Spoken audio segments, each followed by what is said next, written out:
With school back in full swing, children and parents are both trying to adjust to new activities. For children with attention deficit hyperactivity disorder, or ADHD, the condition can add complexity to an already challenging situation. Joining us to talk more about how parents of children with ADHD can monitor their child's progress during the school year is leading expert Dr. Adelaide Robb, Chief of Psychology and Behavioral Health at Children's National Health System. Welcome, Dr. Robb. Thank you for joining us. Thanks for having me, Tara. And I think we can just sort of jump right in and talk about what is ADHD. And when we think about it, it's about 6 million school children across the United States who have ADHD. And there are really 3 different sets of symptoms that teachers and parents should be looking for. One of them is struggling with paying attention, so that may be not listening when a parent's telling their child to go up to the room and grab a backpack, or not focusing and paying attention in the classroom. The second aspect of ADHD is impulsivity, so that's shouting out answers before the questions have been completed or you've been called on. And the third area of focus in ADHD is hyperactivity, so that's the child that can't sit still for that 90-minute English period in middle school. And I really want to thank Pfizer for having me come and talk to you guys, because it is ADHD Awareness Month, and it's great to be able to get the word out to all your listeners. Yes, we're really looking forward to sharing this information. It's a key concern for my readers.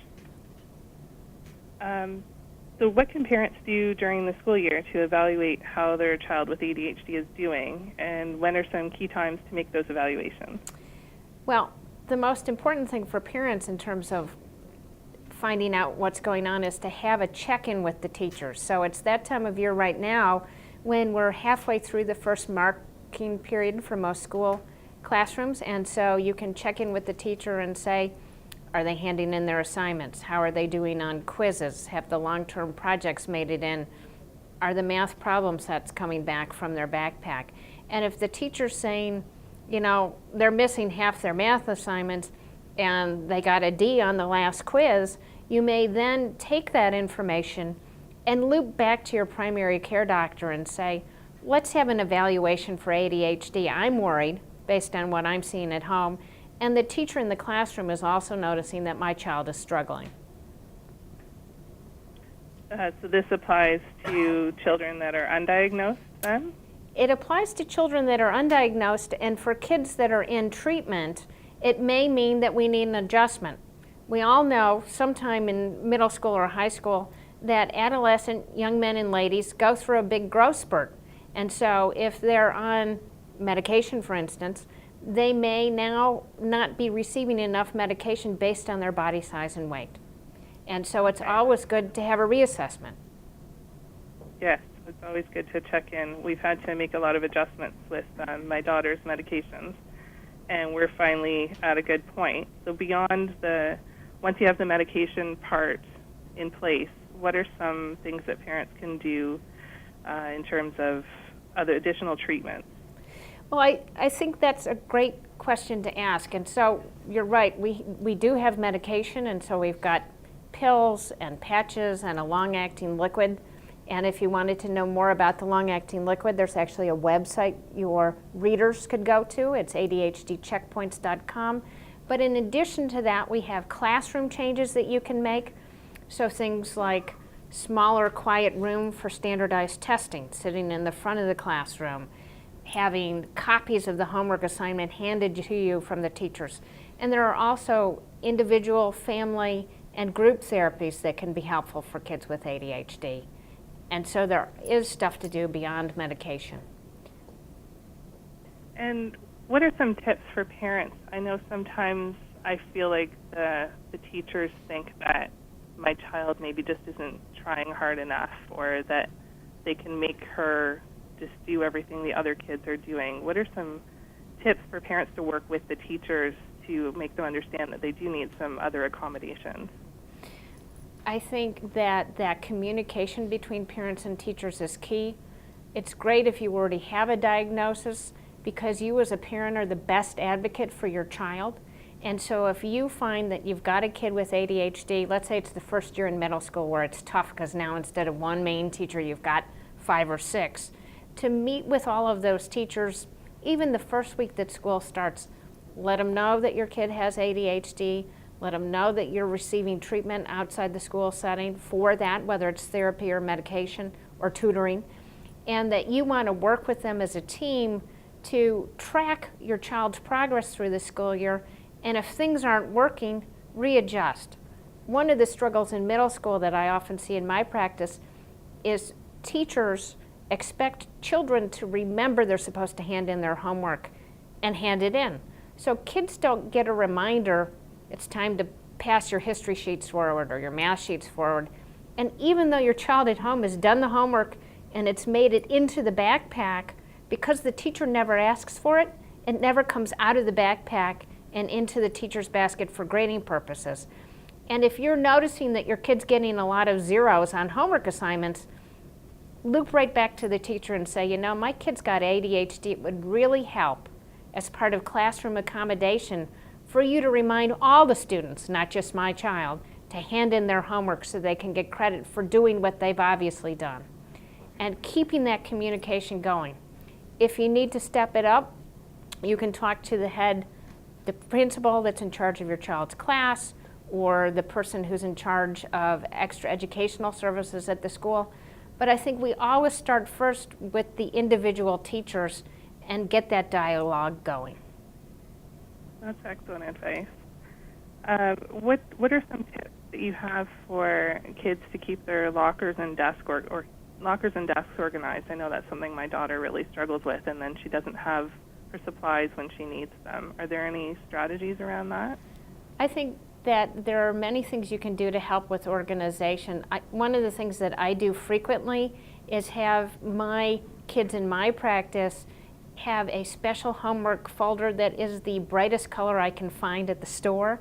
So it might be chartreuse green or hot pink, so that in that backpack, which is filled with binders, books, and notebooks, they can see that brightly colored thing and grab it, knowing all their homework assignments are in there.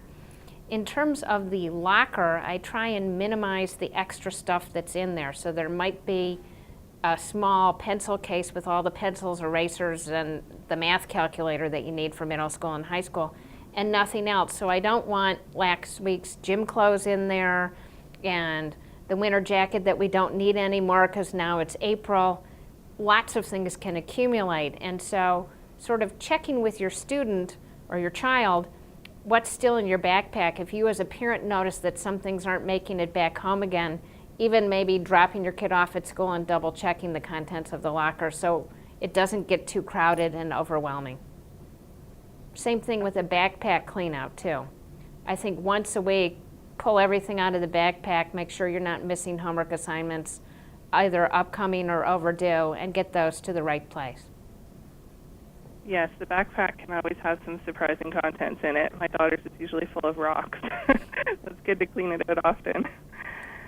And for getting out the door in the morning, that's often a very challenging time for children with ADHD. Do you have any suggestions around making that process smoother? Getting out the door is another tough time in the morning, and so I try and get as much stuff ready the night before. That means making lunch if you make lunch for your child at school. That means having the outfit for tomorrow set out ahead of time and making sure that the backpack is by the door and filled with all of the school books and homework assignments the night before. So literally all they have to do is eat breakfast, get dressed, brush their teeth, grab their bags and go. So you're not scrambling as a busy parent to get your child up, fed, dressed, find the homework, find the backpack, select an outfit. If you can get some of that stuff done ahead of time, it makes the entire morning run more smoothly. And I hate to say it, what it usually means for moms and dads is they have to wake up a half an hour before their child needs to be awake so that they've already got breakfast ready and everything's ready to go, because it really is the moms and dads who help that morning routine run well. That leads into my next question. Since ADHD is so hereditary, often parents of children with ADHD also have it. My husband and I both do, and we struggle with keeping organized ourselves. So are there any additional strategies that we can use to help our children when we're already kind of struggling with organization ourselves.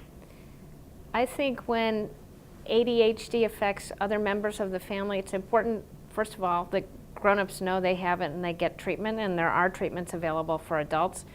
But going back to having an organized plan, sometimes even having a family calendar and family job. So with you and your husband both being busy, maybe you're in charge of the evening routine to make sure homework gets in the backpack and that lunch is made, and your husband is in charge of getting breakfast ready and getting the kids on the bus. So you split the chores so everybody's not wondering at 7:05 with the bus coming at 7:20, whose turn is it to make lunch and get the kids out the door. That way, Great idea. People aren't overtaxed. Yeah, divide and conquer. Absolutely. And my last question is, how do you find that balance between kids with ADHD often need to keep busy, and there's therapy and there's activities? How do you strike the balance between that and the need for downtime and extra time to get organized? I think one of the most important things for finding that balance is listening to your child.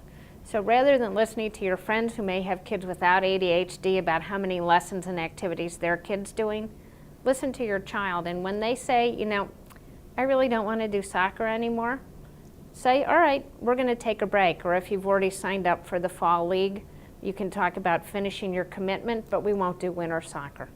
And if you're noticing that your child in high school is struggling because they've got 3 AP classes and they've got ADHD and soccer, you may want to either think about not doing soccer or scale back to only 1 AP class so that they're not scrambling all the time and further behind. Yeah, so listen to them and keep it as simple as possible. That's great. Thank you, Dr. Robb, for joining me today. I've really enjoyed our conversation, and I appreciate you giving such great information to our readers. And thank you for having me, Tara. Thank you. Take care.